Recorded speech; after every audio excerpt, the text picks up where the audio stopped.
Ya عزيز يا حكيم يا عزيز يا حكيم يا عزيز يا حكيم يا عزيز يا حكيم يا عزيز يا حكيم يا عزيز يا حكيم يا عزيز يا حكيم لا إله إلا أنت سبحانك إني كنت من الظالمين لا حول ولا قوة إلا بالله العلي العظيم يا الله أنت ربنا أنت مولانا فاستجب لنا دعاءنا وأعطنا سؤالنا إنك على كل شيء قدير.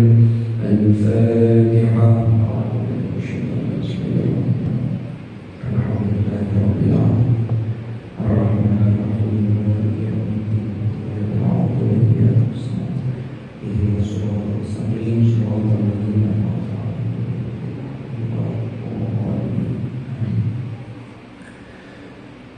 Bismillahirrahmanirrahim. Alhamdulillahirabbil alamin. Wa bihi nasta'in 'ala umuri dunya waddin. Wassalatu wassalamu 'ala asyrafil anbiya wal mursalin sayyidina Muhammadin wa 'ala alihi wa sahbihi ajma'in. Amma ba'd. Yang sama-sama kita taati, sama-sama kita hormati, yang terhormat Ketua Majelis Pengasuh Kiai Hajar Nur Hadi Rahmah MPDI, dan juga jajaran Majelis Pengasuh Pondok Pesantren Salafiyah Syafi'iyah setiap cabang. Yang saya hormati jajaran pengurus Yayasan Khairiyah Hashim yang hadir di sini, ada Gus Habib Arif, Gus Faiz, Gus Arkan, dan juga para penyaring yang saya hormati, Gus Deden Farkan Hamdani, Estim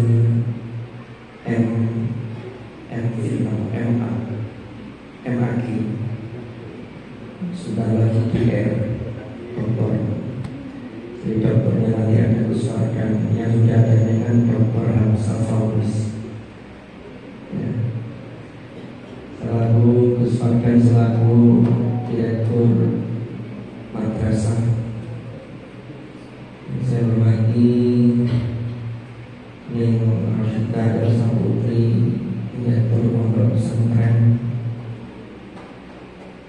para pimpinan unit yang rawuh pada kesempatan Naos Ahad Waki, mulai dari pimpinan Aliyah, Sanawiyah, MI, TK, dan PAUD Al-Khairiyah, yang tidak bisa saya sebutkan satu persatu, karena kalau disebutkan satu persatu dari awal sampai akhir butuh waktu sekian menit, sehingga materinya nanti tinggal sedikit.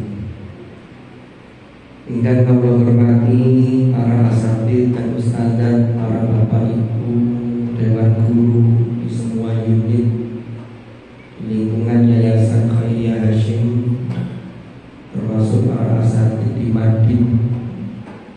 Ya, tadi lupa saya sebutkan pimpinan Madin, dan tidak lupa para hadirin dan hadirat, para rawuh, orang tua wali, orang tua wali murid, wali santri di Yayasan Khairiyah Hashim. Alhamdulillahirabbil alamin. Pada pagi hari ini kita masih diberi kesempatan untuk melanjutkan salah satu rutinan kita di Ahad Waki, di menika istighosah sama kita tabarukan dan ngalor berkah dengan sukaweruh dari apa yang ditulis oleh Hadratus Syekh Hasyim Asy'ari dalam Adabul Alim wal Muta'allim. Mugi-mugi majelis ilmu menika saestu-estu dados majelis ilmu ingkang nafi'an mubarakan fid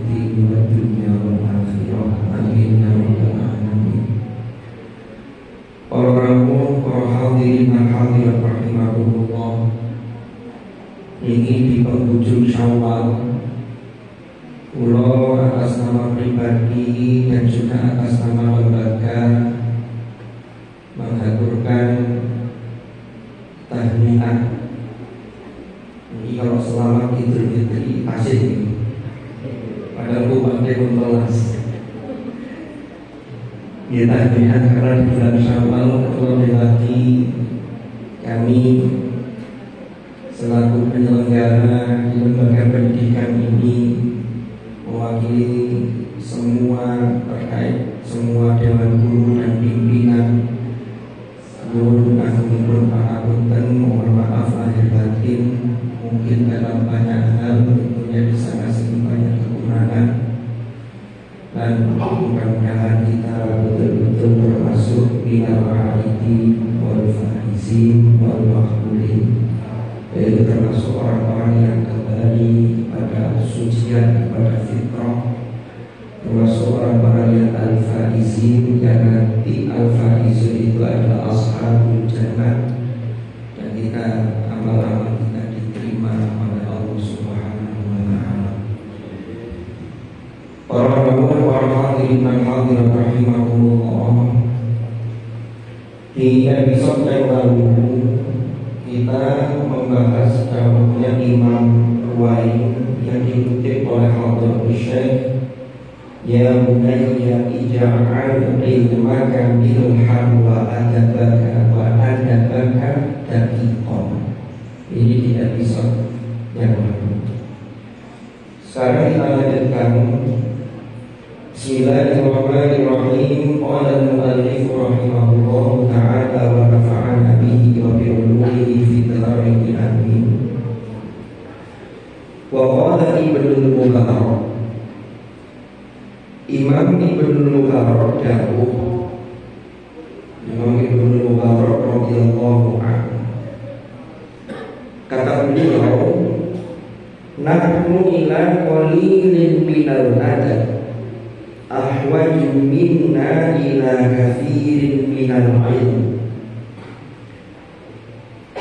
Kami, kata beliau, itu lebih membutuhkan adab yang sedikit dibanding ilmu yang banyak. Niki ungkapan ini harus ada penjelasan, karena kalau betul mau penjelasan nanti bisa gagal paham. Dikira ilmu gak penting, yang penting ada, akhirnya tambah males sinau. Lari dari PR, garap tugas, cari ini, wah gak penting akeh ilmu, yang penting ada. Nah ini kan berarti ada gagal. Terus Allah rahimahullah, Ibnul Mubarak ini adalah ulama di abad kedua Hijriah. Ini beliau masuk generasi tabi'in. Gurunya beliau itu di kalangan para tabi'in, tapi beliau tidak menangi sahabat, termasuk sahabat yang generasi akhir-akhir seperti sahabat Anas bin Malik, tidak menangi beliau, karena beliau ini lahir 118 Hijriah. Tapi masih menangi min kibari tabi'in yang senior, itu termasuk beliau menangi. Di antaranya beliau berguru kepada Imam Abu Hanifah, berguru kepada Imam Malik bin Anas radhiyallahu anhu. Bahkan dijelaskan Ibnul Mubarak itu punya guru itu sekian ribu. Itu saking senangnya menuntut ilmu. Kenapa kok ini profil Ibnu Mubarak perlu kita sampaikan tadi itu, agar kita tidak gagal paham. Beliau mengambil satu kesimpulan, nahnu ila qalilin minal adab ahwaju minna ila kathirin minal ilm. Itu maksud beliau adalah, ini sama dulu yang pernah kita kupas. Nah, ini dengan ungkapan yang berbeda di Korau.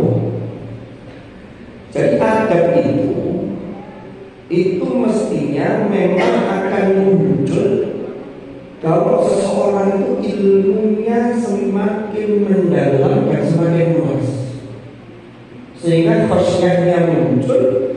Lalu ilmu itu, orang yang semakin mendalami ilmu maka akan merasa semakin kerdil ya. Akan merasa bahwa kita itu tidak tahu apa-apa ya.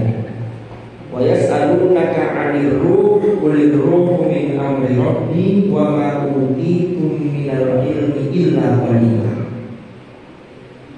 Ayat ini adalah salah satu legitimasi untuk menunjukkan bahwa memang manusia itu diberi ilmu hanya sedikit, walaupun nanti dalamnya itu ada beberapa perbedaan penafsiran dari para ulama. Tapi yang banyak mengatakan wa ma utitum minal ilmi illa qalila, yang qalil itu apanya? Minal ilmi.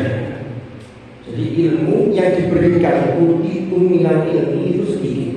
Ilmunya itu memang sedikit yang diberikan.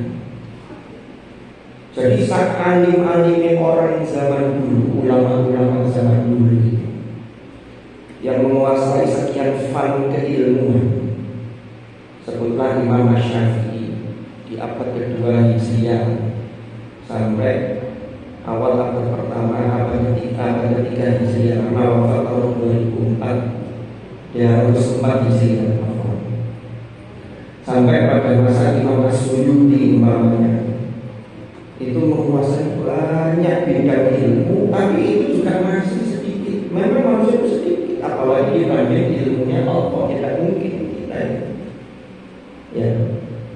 Wa fawqa kulli dzi ilmin alim. Maka ini adalah pesan implisit, pesan tersirat orang itu.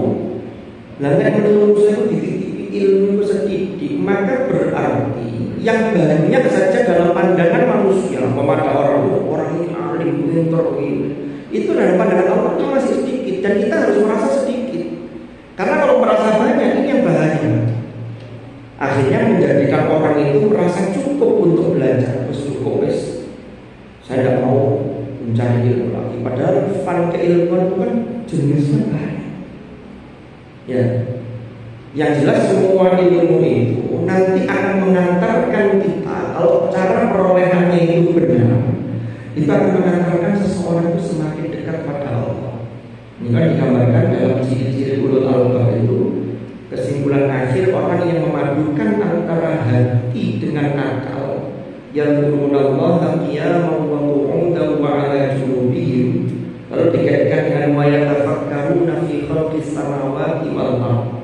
Potensi fikir itu diolah, potensi akal diolah. Kesimpulannya adalah Rabbana ma khalaqta hadza batila subhanaka faqina adzabannar. Itu mesti arahnya ke sana.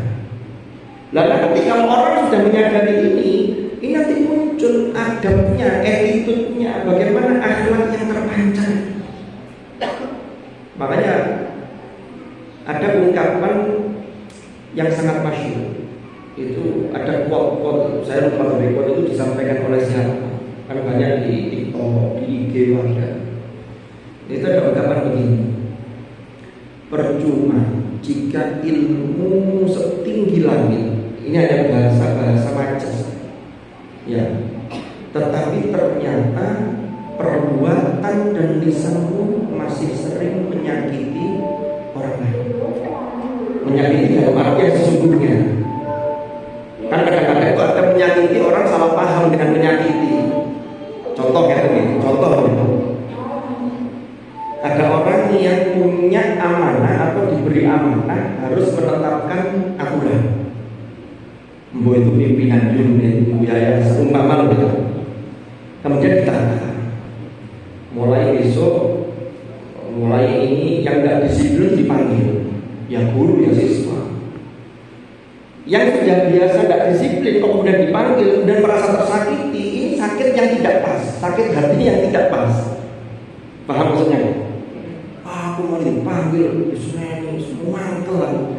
Ini bukan nyakiti orang tadi, ini kan menjalankan amanah untuk kebaikan. Menyakiti itu kayak begini. Ada orang yang sudah berada di hal yang benar, atau kita tidak ada apa, tiba-tiba ada hak yang diserobot orang lain, ada hak orang si A diserobot oleh B. Ini berarti menyakiti, baik dengan perkataan atau dengan perbuatan. Ini harus dibedakan. Nah, maka dari itu orang maka disinilah sampai kemudian Imam Abdullah ibnu Mubarak itu mengatakan, Ustaz, uang itu yang dinilai itu adalah memang akhlaknya. Itu yang kata Imam Al-Ghazali itu ya. Al-Ghazali kata beliau begini, pandangan mata itu kan ada basor, ada basirah. Kalau basirah itu pandangan mata itu pandangan dengan menggunakan kecerdasan hati. Basirah. Basor itu jamaknya absor, itu pandangan yang boleh. Kalau basirah jamaknya basoir, itu pandangan dengan pandangan batin. Lah manusia itu, kata Imam Ghazali ini, yang bisa memandang dengan pandangan batin, dengan yang pandangan zahir, itu lebih banyak yang pandangan zahir. Berarti yang zahir itu juga harus dijaga, karena tidak semua orang bisa melihat dengan pandangan batin. Ada orang yang melihat orang itu sudah bisa membaca hatinya, tapi ada yang hanya menebak-nebak sesuai persepsinya. Nah, ini tidak pas. Ya, yang zahir itulah yang nampak, maka yang zahir itulah itu yang harus kita jaga juga, termasuk dari sikap. Nah, ini contoh. Rasulullah Shallallahu Alaihi Wasallam itu dalam salah sabda beliau bahwa inna bu'ithtu mu'alliman. Sehingga dari amal sesuaikan inna bu'ithtu liutammima makarimal akhlak. Padahal ada sabda yang lain itu inna bu'ithtu mu'alliman. Sesungguhnya aku ini diutus hanyalah sebagai mu'allim. Mu'allim itu apa? Mu'allim itu kalau bahasa sekarang itu ya mu'allim itu ya guru. Cuma kemudian seiring berjalannya waktu, guru itu kemudian di standarisasi, lalu ada sertifikasi, maka ini berarti adalah guru yang profesional karena sudah mendapatkan sertifikat pendidik profesional. Cuma sajane pesan Kanjeng Nabi niku, inna bu'ithtu mu'alliman, itu mengingatkan kepada kita, siapapun orangnya, apapun pekerjaan kita, maka kita itu harus bisa bagaimana menjadi mu'allim. Mu'allim itu apa? Mu'allim itu orang yang mestinya diteladani karena dia punya pengetahuan, yang pengetahuan itu kemudian bisa dinilai secara zahir terkait dengan perilaku dan sikapnya, sehingga orang itu menilainya secara absor tadi. Contoh mana? Ono masihnya duduk guru, tapi sebagai orang tua itu saja tetap sebagai mu'alliman. Karena yang ditiru oleh orang-orang yang dekat dengan kita, keluarga kita, itu akan melihat apa yang kita lakukan, kebiasaan baik dengan. Maka jadikan perilaku baik itu sebagai guru yang mengajarkan kepada orang di sekeliling kita, dan kita terus mengupgrade keilmuan kita dan akhlak kita. Karena tujuan pendidikan itu yang sesungguhnya itu kalau di dalam bukunya almarhum al-Maghfurlah Kiai Muhammad Thalha Hasan, Profesor Dr. Kiai Thalha Hasan itu ya, yang mengijazahkan istighosah yang kita baca. Kiai Thalha itu sambil tergugiran kasih menangi Mbah Yai Idris Kamil. Saya pernah mendengar beliau cerita ketika ngaji ihya di dalam beliau. Beliau kan setor tahun 2019. Dan itu dikisahkan kalau tidak salah di buku biografi beliau, judulnya Kiai Multi Talenta, ditulis oleh tim yang dipimpin oleh Profesor Dr. Kiai Haji Nasaruddin Umar yang sekarang Menteri Agama. Kiai Tolha itu pernah ceritanya. Jadi beliau itu ngaji Ihya di Tebuireng. Ini kalau santrinya Mbak Idris dulu. Itu santri itu daftar siapa saja yang mau ikut ngaji Ihya ke Mbak Idris Kamal. Mbak Idris kan diambil menantu oleh Hadratus Syekh Hashim Asy'ari. Dapat putri Hadratus Syekh yang bernama Bunyai Azhar, itu adiknya Bunyai Khairiyah. Ya, punya putra satu Pak Kiai Abdul Haq di Jakarta, nggak tahu sekarang, tapi jarang rawuh di acara Tebuireng. Kemudian Bunyai Azhar wafat di luar. Singkat cerita, setelah santri itu didaftar orang, nama-nama itu, ini cerita langsung almarhum Al-Ghafurullah Kiai Tolha. Jadi nama-nama santri yang badai ngaos Ihya itu oleh Mbak Yai Idris itu disowankan ke Imam Ghazali. Ini sudah di luar jangkauan kita. Kurikulumnya beda. Setelah disowankan, nama-nama yang boleh ngaji, ada nama-nama yang tidak tahu kata Al-Quran apa. Ini hanya urusannya Mbak Idris dengan Imam Ghazali, mu'allifnya kitab Ihya Ulumuddin. Itu ya tidak jadi ngaji, sehingga tinggal beberapa orang. Termasuk salah satu di antaranya adalah Kiai Haji Tolha Hasan. Nah, terus Mbak Idris cerita, ini saya diberi apa itu namanya surbannya Imam Ghazali dan seterusnya. Ini memang bukan wilayah keimanan. Dia tidak percaya dalam apa dalam konteks ini, karena tidak ada nas Qur'annya. Tapi ya sudah, yang penting tidak menyimpan. Ini kan dalam konteks ngaji.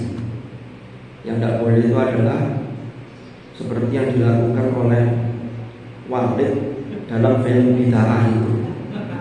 Wah, ini menyimpang tapi dibalur dengan agama. Ini sudah direstui oleh Nabi, lalu menikah menjadi istri Habib. Nanti untuk kisah versi lengkapnya bisa tanya ke Pak Hamzah Fahmi. Saya beliau sudah hadir. Saya mudah-mudahan ada ketularan jadi Habib yang model begini. Kita lanjutkan, mohon maaf. Dan kembali ke buku tadi. Kiai Tolha itu menulis buku itu judulnya Dinamika Pendidikan Islam, Dinamika Pemikiran dalam Pendidikan Islam. Jadi dinamika pemikiran dalam pendidikan Islam. Kata beliau, setelah beliau menggali dari beberapa referensi, ada satu kesimpulan, ternyata pendidikan di dalam Islam itu ada 3 hal besar yang harus dijalankan sebagai visi pendidikan Islam. Yang pertama, pendidikan itu bagaimana menyelamatkan fitrah manusia. Makanya kembali lagi kata Imam Al-Ghazali, kata Al-Ghazali itu begini: di alam dunia ini segala yang wujud, segala yang mawujud, yang ada, yang diadakan makhluk itu yang paling mulia itu manusia. Dalilnya mana? Walaqad karramna bani Adam. Sungguh kami muliakan bani Adam. Lanjutannya kata Al-Ghazali, lah menungso iki opone sing mulia. Dikupas lagi, diteliti lagi, yang mulia manusia itu adalah isi dari tubuh ini, yaitu jiwa. Karena kalau hanya tubuh fisik, lalu visi ini dikendalikan oleh hawa nafsu, tidak dibimbing oleh agama, dan jiwanya lebih cenderung pada fujurnya, fa'alhamaha fujuraha, bukan yang watakwahannya yang lebih dominan, maka dia turun derajatnya, tidak mulia. Bahkan Al-Quran mengatakan ulaika kal an'ami bal hum adall. Mereka itu seperti binatang ternak, bahkan lebih sesat, lebih nemen dibanding binatang. Itu kalau orang hanya mengurusi jasad, tidak dibingkai, tidak dibimbing oleh wahyu agama. Ini yang terjadi di beberapa propaganda, mohon maaf, dari beberapa di dunia barat, ya, yang mereka itu mengatakan bahwa hidup ini ya hidup di dunia, maka di dunia itu dinikmati. Ketika ada laki-laki perempuan suka sama suka, ya sudah, karena itu sudah dorongan, maka hidup bersama tanpa ada ikatan pernikahan. Kan begitu. Lalu muncul gaya hidup hedonis. Padahal kan kalau kita ini semuanya itu harus dipertanggungjawabkan di hadapan Allah. Inna sholati wa nusuki wa mahyaya wa mamati lillahi rabbil alamin. Kembali ke yang tadi. Kata Al-Ghazali, kalau jiwa ini adalah sesuatu yang paling berharga dan terhormat di muka bumi ini, jiwa yang ada dalam diri kita ini, karena setiap kita punya jiwa. Kalau roh dengan jasad ini sudah berpisah, jiwa ini tetap ada, ini nanti akan dipanggil oleh Allah. Makanya ada an-nafs yang amarah bisu, tapi yang paling tinggi an-nafsul mutmainnah, itu dipanggil dengan panggilan yang mesra. Ya ayyatuhan nafsul mutmainnah, irji'i ila rabbiki radiyatan mardiyah. Jiwa ini yang paling berharga. Makanya karena ini berharga, maka pendidikan itu adalah sesuatu yang berharga. Karena untuk yang pertama adalah menyelamatkan fitrah. Kalau manusia itu lahir, itu membawa fitrah kesucian. Dari mana? Dari ruh. Wa nafakhtu fihi min ruhi. Ruh itu suci. Ruh itu apa? Ini pernah kita sampaikan kayaknya dulu. Roh itu adalah sesuatu yang bisa menggerakkan jasad. Jasad tanpa roh gak sobat. Itulah itu orang mati. Makanya mau mati yang obat medeni bocah. Gitu. Nah, roh Al-Quran itu dalam ayat Al-Quran itu Al-Quran disebut dengan ruh. Contohnya dalam surah Asy-Syura di juz 25. Wa kadzalika awhayna ilaika ruham min amrina. Ruhan min amrina. Al-Quran itu disebut ruh min amrina. Yang ini dari perintah kami, dari urusan kami. Kenapa? Karena Quran itulah yang menghidupkan. Hidup tanpa bimbingan Al-Quran, manusia akan tidak hidup. Makanya laqad khalaqnal insana fi ahsani taqwim tsumma radadnahu asfala safilin. Ini harus ada ikhtiar dari yang bersangkutan. Kenapa? Karena Allah firman-Nya bukan menggunakan laqad khalaqtul insan, tapi laqad khalaqnal insan. Ya. Nah, berarti sebagian ulama mengatakan ini adalah isyiraki ghairihi, ada keterlibatan selain Allah. Siapa yang bersangkutan harus berusaha mengakui. Nah, kita ulama dengan ngaji, saya ngaji baca ini. Ya, ini kita sedang mengakui agar jiwa kita ini betul-betul bagus, kita rawat, ya, tidak bertentangan dengan fitrah, kita selamatkan dari fitrah. Yang ini nanti bisa kita transfer ke anak didik kita, ke anak-anak kita dan seterusnya. Itu harapannya. Jadi yang pertama adalah menyelamatkan fitrah manusia. Kullu mauludin yuladu 'alal fitrah. Setiap yang terlahir itu pasti dilahirkan dalam fitrah, 'alal fitrah, di atas fitrah. Ya. Fa abawahu an yuhawidanihi aw yunasiranihi aw yumajjisanihi. Kedua orang tua itu punya pengaruh untuk menjadikan dia coraknya seperti apa. Yang secara ekstrim terkait dengan agama tadi, yumajjisani, menjadikan dia majusi, menjadikan dia nasrani, menjadikan dia Yahudi tadi. Tapi secara ringan ini kan termasuk orang tua itu punya peran. Dengan punya visi putranya ini mau diarahkan kemana. Ya, orang tua yang cerdas itu mesti berpikir anak itu harus menjadi investasi akhirat orang tua. Itu bukan eksploitasi anak, bukan, tapi untuk menjaga si anak tersebut sekaligus orang tuanya. Maka orang tua harus lebih dulu bagaimana dia juga menjadi baik. Ini belum pernah kita bahas. Jadi anak itu bisa menjadi sumbangsih positif bagi orang tua. Terus yang kedua, Tujuan pendidikan Islam itu, kata Kiai Tolha dalam buku tadi itu yang saya sebutkan tadi itu, yang kedua adalah setelah tadi yang pertama menyelamatkan fitrah manusia, maka yang kedua mengembangkan. Jadi potensi-potensi baik itu dikembangkan lewat pendidikan. Orang tua, ya, ibu itu sebagai madrasah ula. Itu adalah sekolah yang pertama. Makanya sosok ibu-ibu itu harus luar biasa. Ya, nanti ada kisah terkait dengan umpama ibundanya Imam Asy-Syafi'i, umpama ibundanya siapa lagi?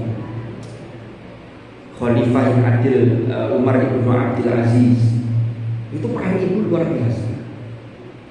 Nah, tetapi ibu-ibu ya karena di samping kesibukannya, tuntutan ini itu dan seterusnya, maka pilihan kita sebagai orang tua, bapak dan ibu ini harus mencarikan lembaga yang baik buat anaknya agar fitrah ini bisa dikembangkan ke arah yang benar.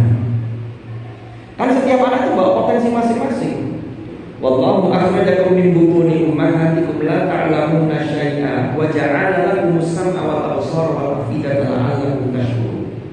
Wa ja'ala lakumus sam'a wal absara wal afidah, itu perangkat untuk menggali potensi si anak ini agar fitrahnya ini betul-betul bisa berkembang. Tapi dalam koridor bimbingan agama wahyu. Yang ketiga, menyeimbangkan. Menyeimbangkan itu gimana? Hidup itu perlu seimbang. Ya, seimbang. Islam itu agama yang tawasul, yang umat ini Allah jadikan wa kadzalika ja'alnakum ummatan wasatan litakunu syuhada'a 'alan nas wa yakuna rasulu 'alaikum syahida. Kehidupan dunia seimbang dengan akhirat. Artinya seimbang itu apa? Dunia yang kita lakukan atau apapun aktivitas duniawi itu harus mengantarkan pada keberuntungan akhirat. Jangan sampai mengantarkan pada keberuntungan akhirat. Alhamdulillah. Imam Haddad kan dawuhan ya kan. Tadkhulu dunya syai'an fa syai'an hatta la yabqa minha syai'un. Dunia itu sedikit demi sedikit, satu persatu itu akan pergi, akan hilang. Dan yang tersisa, ya tidak tersisa sesuatu pun dari dunia ini. Contoh, fisik kita ini sifatnya dunia. Sing pembien kalau tribute, saya mulai sing kalau bidete, KPD mergo gak mani, saya mulai mani sing bidete tanpa waktu. Enggak dong. Rambut ini gak dicat, gak diapa-apa, kena tipek setipu gitu, moro-moro putih, dijabuti, ya brodol temenan telas. Ini kan pengiling. Paham saya dulu gagah, sekarang masih gagah. Jadi kok biar tegar lagi kuat. Saat ini kayak melakukan dulu terus menggos-menggos, menggatang gaul terus menggos-menggos umpama ngoten lho. Napa ten paham saya kalau ada kesamaan nama hanya fiktif belaka. Niki sifatnya ini fisik. Fisik ini dunia. Lalu uang mek fisik gak gawe ngeterno nang akhirat, maka fisik itu ya hanya bermakna dunia. Tapi kalau niki tambal ibadah, tambal ngeten-ngeten, niki namanya berarti menggunakan fasilitas dunia itu untuk akhirat kita. Tambal naos, tambal ibadah, kerja tapi hasilnya gawe bayari ayu garis sekolah, pondok. Ini kan nanti kembali ke akhirat kita. Tapi itu kerja boleh duwe esok sore awan bengi gak tau mulai. Nggih. Numpuk sembarang karena di kono mek tak gawe cerita. Tapi lali sembayange, lali ibadah. Kemudian cerita, oh saya punya rumah di sana punya. Terus gawe opo? Napa omahe singkatan niku nang mangkir dikubur dilebetaken kuburan indah. Boten. Makanya sekarang di kota-kota besar itu ada orang yang punya banyak rumah, rumah, biar rumahnya itu berkah dan bernilai ibadah untuk akhirat. Yo kadang rancang-rancang kula kata kemudian rumah saya kosong dekat kampus, tolong ditempati, ada anak yang ngaji, yang hafalan di situ, ditempati gratis. Itu berarti apa?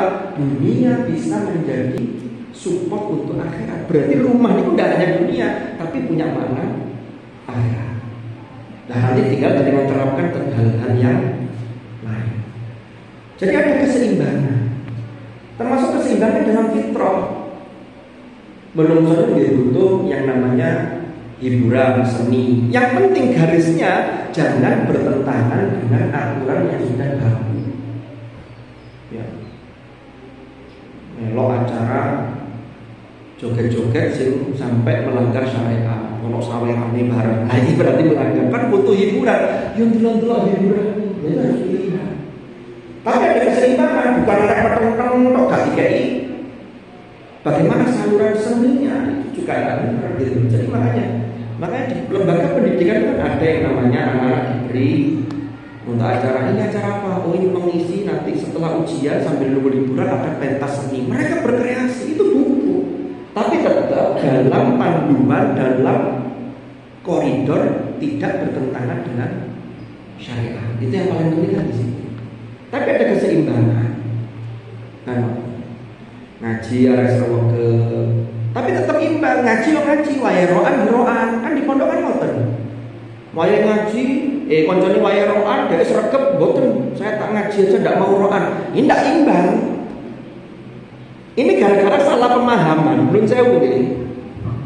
Ini ya kemarin daunnya Al-Mukarram Kiai Said Syafi'i itu di acara selama ini banyak orang yang hanya menjelaskan takwa itu imtitsalul awamir wa ijtinabun nawahi. Koyo takwa itu nek urusan ibadah nang Gusti Allah. Iya, itu juga bagian takwa. Tapi ternyata betul. Kata beliau, "Uiddat lil muttaqin." Lalu dalikan alladzina yunfiquna fis sarra'i wad dharra'i wal kadhimina al-ghaidha wal 'afina 'anil nas wallahu yuhibbul muhsinin. Ini urusan interaksi sosial. Jadi interaksi sosial itu juga bagian dari takwa, bagaimana berinteraksi dengan baik. Jadi putra putri panjenengan, lek wangsul ten griya, wajib tok niku sae, tapi lek gak nyandak pegawai omah, ya berarti kurang takwa karena nyandak pegawai omah itu sadari juga bagian dari takwa. Ini harus diajarkan, termasuk oleh bapak ibu guru harus disampaikan kepada anak-anak kita. Membantu orang tua, lu ngaji aku orang ngaji nanti nyetel HP. Nah ini kan yang terjadi kan banyak gitu. Jadi dikira takwa itu hanya urusan sembahyang, sholat, ngaji dan sebagainya. Padahal itu juga bagian dari takwa. Punya kepedulian sosial, termasuk di pondok kayak tadi. Nah di pondok itu ya ada orang. Ini kan ada orang mengangkat, ada keseimbangan. Wayahan semua. Lek wayahe ngaji yo ngaji, jangan wayahe ngaji alasan gak ngaji mergo roan. Ya Gus, wayah setoran itu mboten setor terus roan dhewean. Makanya itu dijadwal. Berarti kan lembaga pendidikan ini dalam rangka termasuk menyeimbangkan fitrah manusia. Para hadirin dan hadirat rahimahullah. Terus kembali lagi dawuhnya Muhammad ibn Mubarak radhiyallahu anhu itu tadi betapa pentingnya adab sampai beliau mengatakan begitu. Nah sehingga orang kalau ilmunya sudah mumpuni, itu yang dikedepankan itu memang harus adabnya. Karena adab itulah yang bisa diamati secara langsung, secara secara apa? Secara kan tadi secara absor ada absor namanya basoir dan basir. Kalau secara absor itu yang bisa diamati ya adab itu. Ya. Ada orang komputer itu kalau kemudian pulang ke masyarakat itu kalau belum mengajar, belum menyampaikan sesuatu atau ditanya tentang apa, belum memberikan jawaban, orang yang dilihat pertama itu kan adalah yang teriak. Dari lulusan pondok, dari guru di sebelah. Lah kok tiba-tiba lama.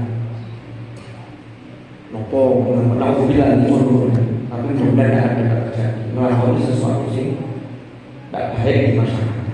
Ini kan orang memahami. Ya. Orang hadirin dan hadirat rahimahullah. Kita lanjutkan sedikit lagi. Wakila imamina Syafi'i.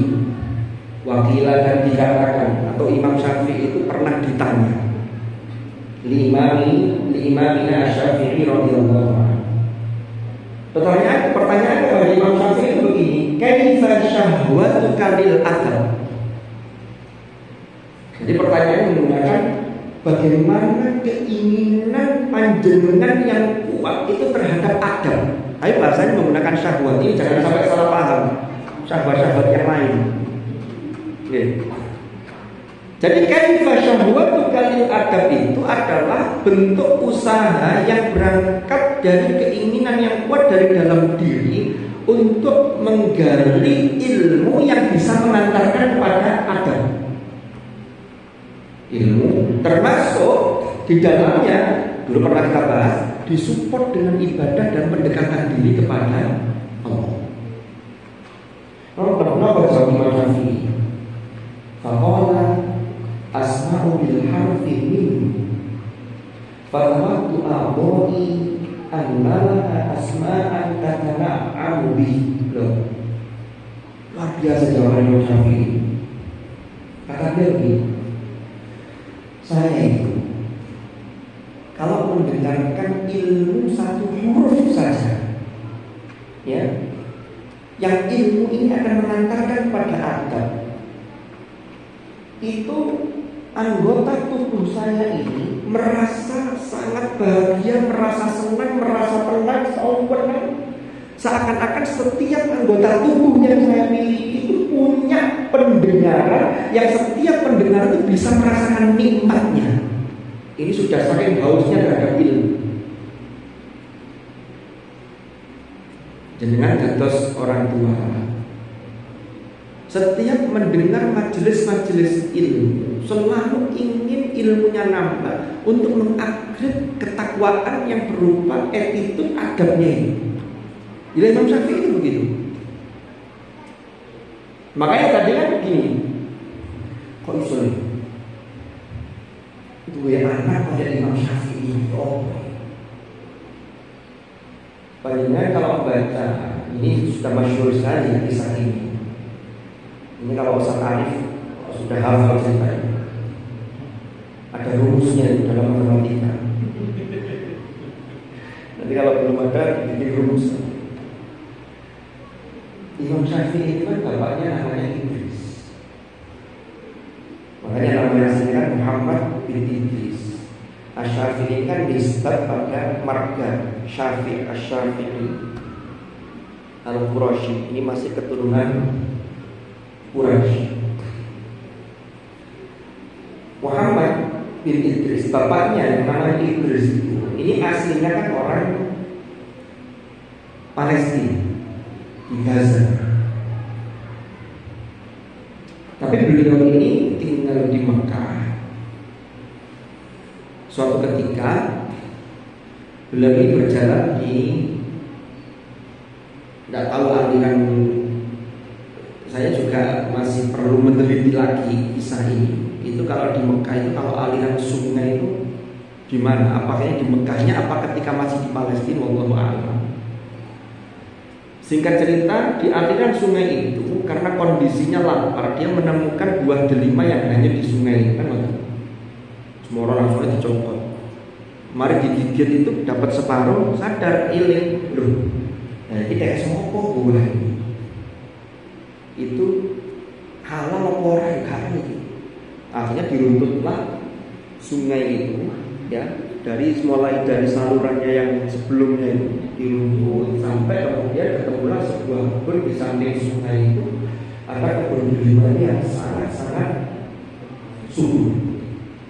Tanyalah cari siapa yang punya kebun ini. Akhirnya ketemu, matur baik-baik.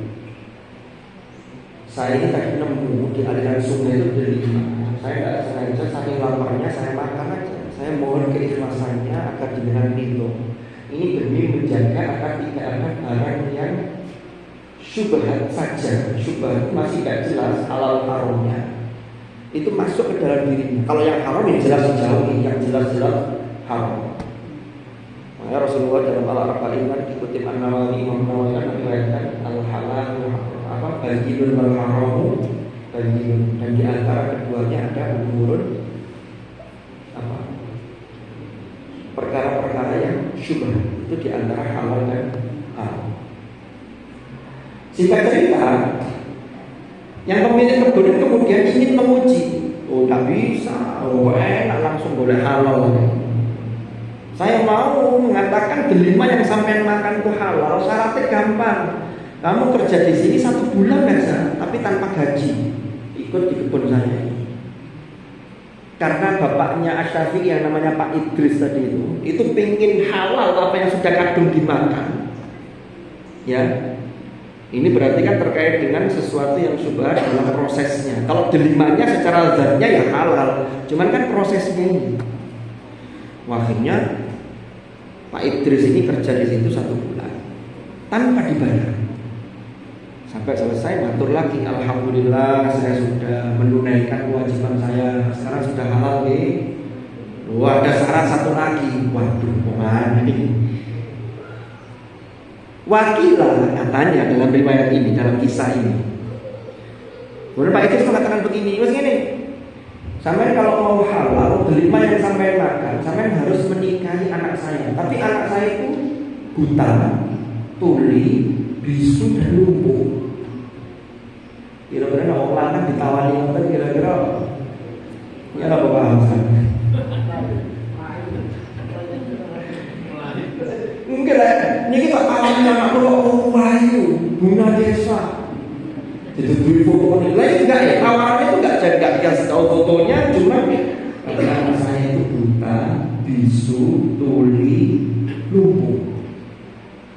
Tapi karena bapaknya Asy-Syafi'i itu mau ingin agar apa yang sudah terlanjur beliau makan itu jadi halal, maka beliau mengatakan, "Ya pun saya siap." Akhirnya ternyata setelah nikah, ternyata anaknya itu tidak lumpuh. Yang dimaksud lumpuh oleh ketuanya lumpuh karena kakinya tidak pernah berjalan ke tempat-tempat maksiat. Matanya buta karena matanya tidak pernah melihat hal-hal yang dilarang oleh Allah. Telinganya tuli karena tidak pernah mendengarkan hal-hal yang bertentangan dengan syariat. Mulutnya bisu karena yang diomongkan tidak pernah hal-hal yang buruk, mesti hal-hal yang baik. Sehingga dipilihlah sebuah ungkapan metafor, ini lumpuh, buta, tuli dan sebagainya. Singkat cerita, berarti kan kedua orang ini sama-sama orang yang menjaga luar biasa. Sampai kemudian setelah menikah, setelah beberapa bulan, diajaklah pulang ke Gaza. Jadi setelah menikah pulang ke sana, Imam Syafi'i lahir di Gaza, Palestina.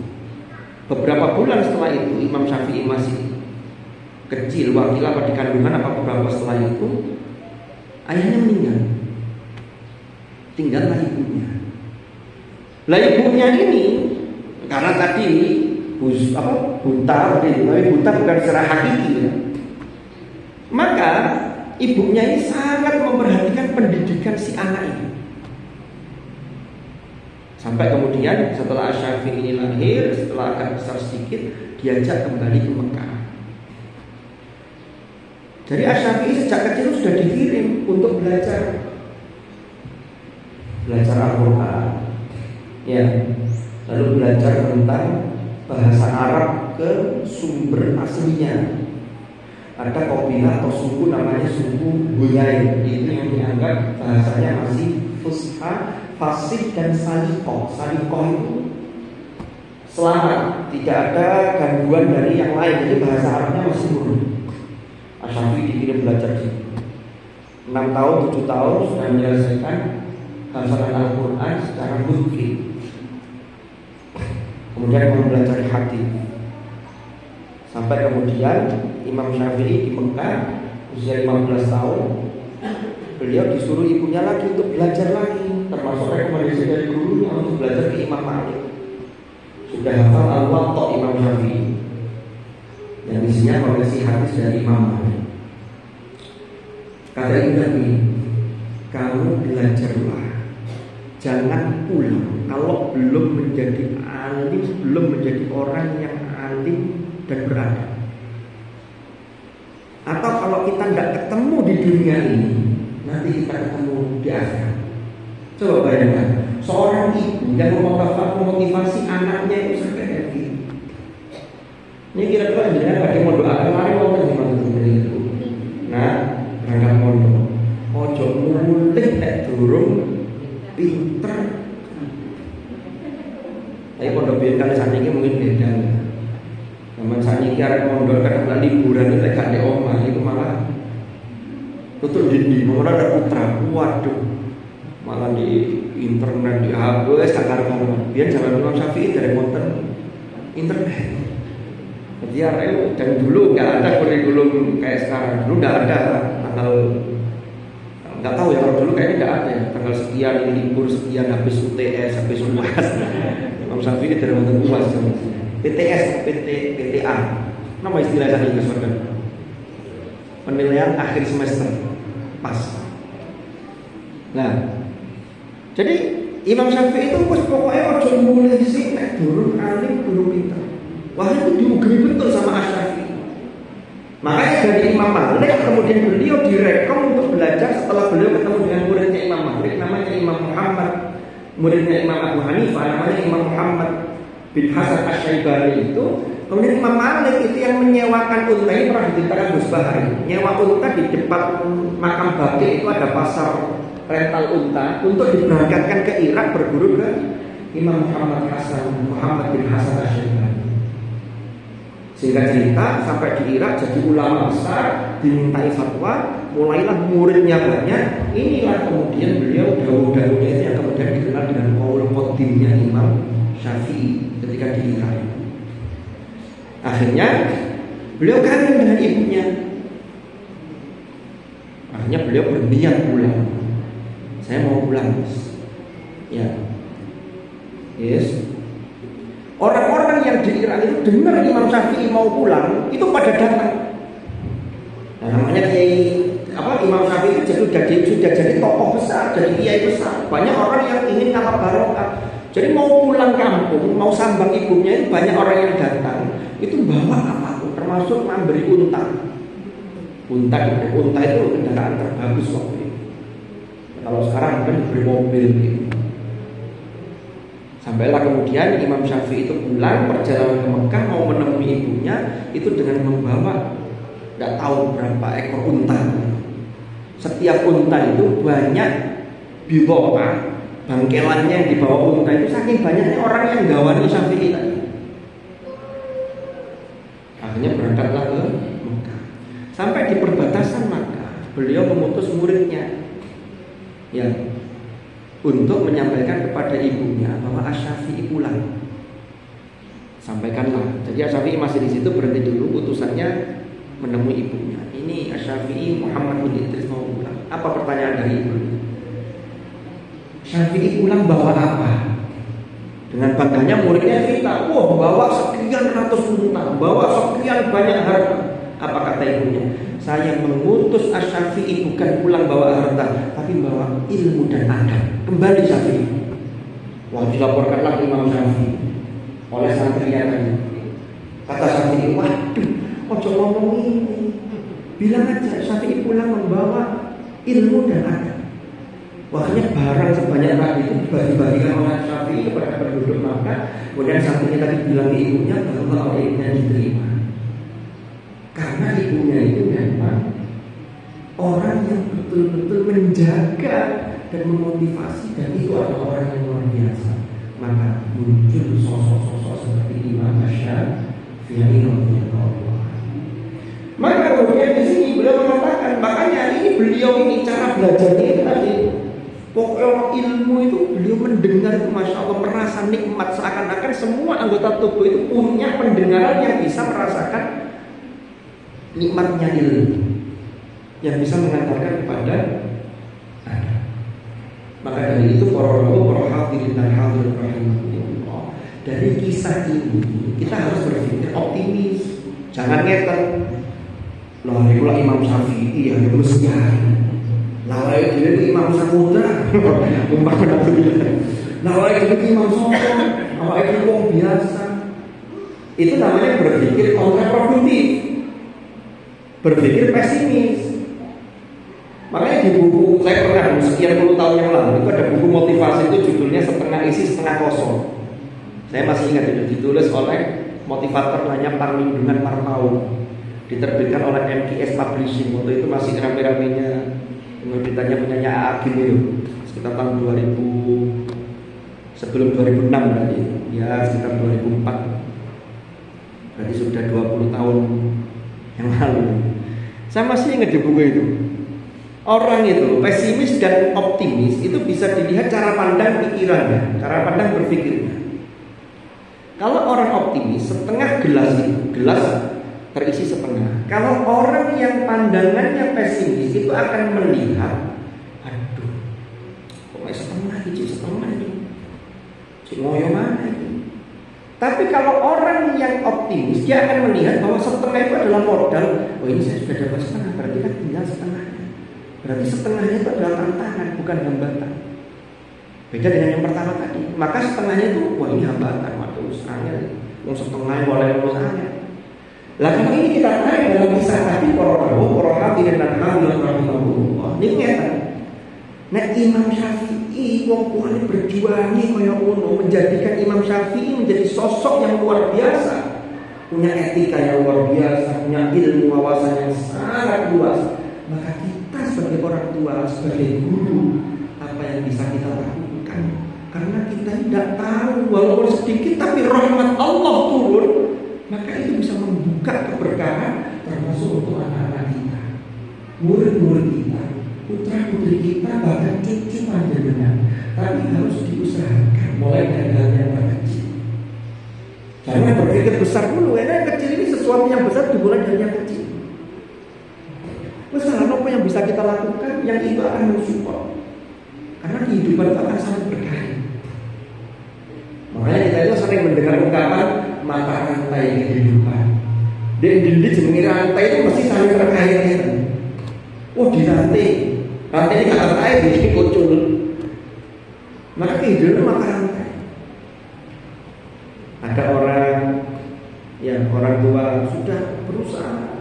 Nah anak ini biasa-biasa, tapi nanti jatuh ke cucu. Nah cucu, anak cucu terus duriyah tanpa ibadah Robbiha beli minas solihin, itu terus ke bawah.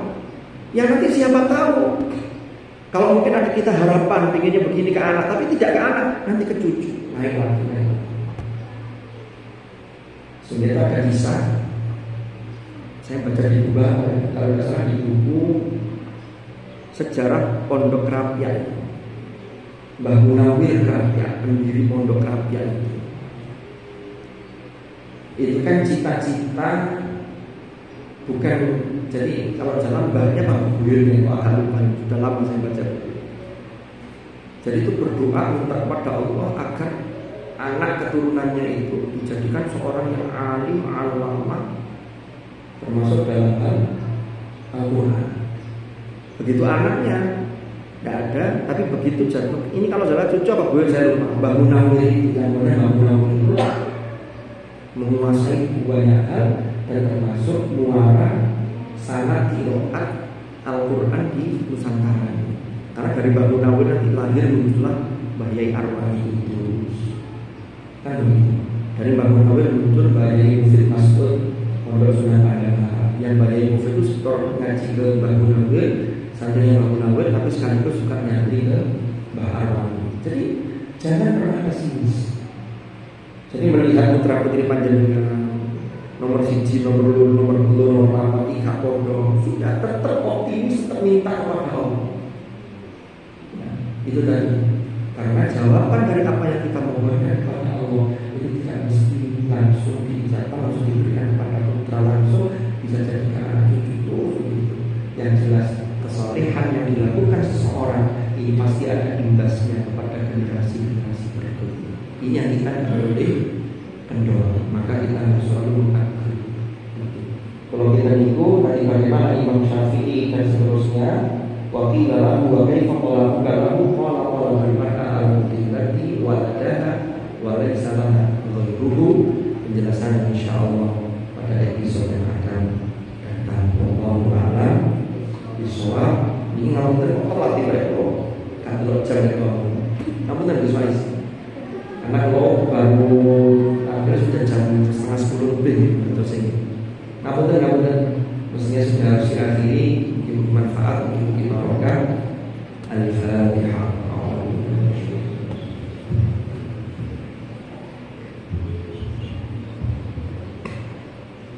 Bismillahirrahmanirrahim. Alhamdulillahirabbil alamin. Hamdan yuwafi ni'amahu wa yukafi mazidahu. Ya Rabbana lakal hamd kama yanbaghi li jalalihi karim wa 'azimi sultanik. Allahumma shalli wa sallim ala sayyidina Muhammadin karimil abadi wal ummahat. Allahumma anfa'na ma 'allamtana wa 'allimna ma yanfa'una wa zidna 'ilman nafi'an. Allahumma ya Allah ij'alna wa auladana wa dhurriyyatina wa ahlana wa ashabana wa tabi'ina wa tilmidatina min ahli al-Qur'an alladhina hum ahlul khasah waj'alna wa iyyahum min ahli al-'ilmi wa ahli al-khair wa ahli al-tuqa wa min alladhina astafaita min ibadika alladhina warithu kitabak wa sabaqu bil khairat bi'idhnik bi rahmatika ya arhamar rahimin. Rabbana zalamna anfusana wa in lam taghfir lana wa tarhamna lanakunanna minal khasirin. Rabbana ighfir lana wa liwalidina warhamhum kama rabbawna shighara. Rabbana hab lana min azwajina wa dhurriyyatina qurrata a'yun waj'alna lil muttaqina imama. Rabbana atina min ladunka rahmah wa hayyi lana min amrina rashada. Rabbana atina fid dunya hasanatan wa fil akhirati hasanatan wa qina adzabannar wa adkhilna jannata ma'al abrar ya aziz ya ghafur ya rabbal alamin. Jazallahu anna sayyidina wa nabiyyina Muhammad sallallahu alaihi wasallam wa alihi wa salamun ala mursalin walhamdulillahi rabbil alamin. Taqabbal du'a muslimin fa'ala.